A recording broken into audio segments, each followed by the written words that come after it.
Tout de suite, reportage sur le terrain. Bienvenue dans le monde des hommes timides.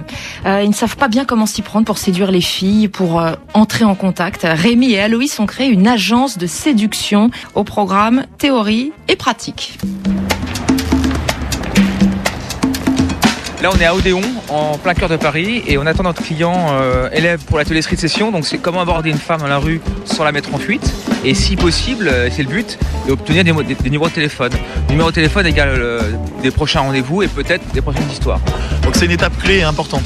Quand une fille vous donne son numéro, c'est qu'elle valide son intérêt pour vous. Dans le sens, ça veut dire qu'elle accepte de vous revoir et que vous continuez à essayer de la convaincre que vous êtes la bonne personne pour elle.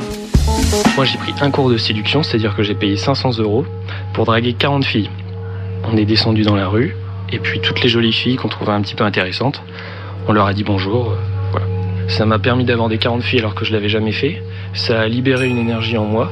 Quand tu vois que tu prends du plaisir, et qu'en plus tu rencontres des jolies filles qui sont intéressées par toi, qui ont envie de te revoir, qui ont envie de passer un moment et plus qu'agréable avec toi, c'est super. Ça apporte une certaine confiance. Moi je m'appelle Aloïs, j'ai 26 ans. Là j'ai fondé avec Rémi cette agence, surtout basée sur des valeurs humaines, avec une volonté d'aider les gens à s'améliorer. Pourquoi vous avez voulu un jour donner des cours de séduction à des hommes ? Le mal du siècle, c'est la perte de confiance en soi. Il y a beaucoup d'hommes qui n'ont plus confiance en eux. On est dans une société où la compétition est exacerbée. Finalement on a l'impression tout le temps d'être jugé, on a la peur, donc il faut être le meilleur. C'est finalement cette pression-là que les hommes n'assument pas. Donc quand ils vont voir une femme, ils ont peur de ne pas forcément être le meilleur et donc ils se bloquent eux-mêmes en fait. Ils sont prisonniers de stéréotypes sociaux qui aujourd'hui les condamnent à rester dans l'inaction.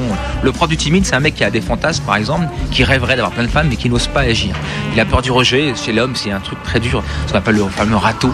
Alors qu'il n'y a pas de râteau, il n'y a pas d'échec, il n'y a que des leçons. Il faut apprendre des choses. Tout n'est pas acquis à 19 ans. Et il faut prendre un petit peu son courage de main au début pour aller à la rencontre de l'autre. Et on apprend beaucoup des autres, énormément. On a fait un peu de théorie, puis là on va essayer de passer à l'action, donc on va voir comment ça va se passer. Bonjour, je suis arrivé il n'y a pas très longtemps sur Paris, et je veux savoir si vous connaissez dans le coin d'expo, des trucs sympas à faire ou... Il y a des Picasso, il y a plein de trucs dans le coin, il y a le Louvre là-bas, là il y a la chapelle. Ok, non mais c'est juste pour savoir. Écoute. Merci, bonne journée. Comment c'est passé ? Ça s'est bien passé, elle a vachement souri, tu vois, donc elle a pas mal pris. Le truc assez standard. Tu passes de l'expo au niveau information à l'expo, ce qui lui a plu à elle. D'accord, tu vois ce que je veux dire ? d'accord, ok. Là tu personnalises. C'est un début, mais après t'as oublié tout le reste, toutes les autres étapes. Crée un peu de confort quand même, sinon elle va avoir peur de te revoir, elle te connaît pas. Tu vois, ça fait un peu je m'échappe. Essaye de dérouler sur autre chose. D'accord. Ce temps froid et beau, ça me rappelle quand t'es en station de ski, est-ce que tu skis un petit peu ? Ça par exemple tu peux le dire. Elle va peut-être rebondir, ah bon génial, tu vas où en général, tu vois ? Parle un peu quoi. Faut un petit peu échanger sur des sujets cool. Qu'est-ce qu'elle va se rappeler la nana dans 2 heures après ? Que t'es venu lui parler et que quoi ? Que t'étais cool. Alice et Anna, vous avez toutes les deux 21 ans. Est-ce qu'un inconnu vous a déjà abordé dans la rue ? Oui, pour me demander mon numéro de manière assez pitoyable. Pourquoi c'était pitoyable ? J'étais à l'Institut suédois et à un moment donné, un mec arrive et me tend quelque chose. Je dis merci, je le pose et le mec s'en va. Et là, j'ouvre le message et je vois marqué « Au détour d'un café, ta présence m'a beaucoup plu ». Et j'ai trouvé ça complètement ridicule. Donc, c'était joli, l'endroit était chouette, mais faut pas laisser de mots comme ça. Et si par exemple il avait dit « Ah tiens, tu as vu la dernière conférence de l'Institut suédois ?»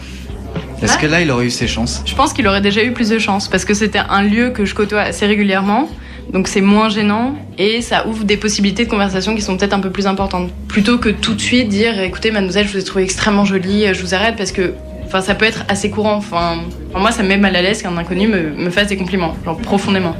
Et après, on se revoit et finalement, s'il n'y a rien derrière, tant pis. Et s'il y a quelque chose, c'est super. Mais si ça se limite pas juste à nous demander un numéro de manière un peu grossière et un peu cliché, oui, à mon avis, il peut aller plus loin. Reportage signé Antoine Lalanne sur cette agence de séduction.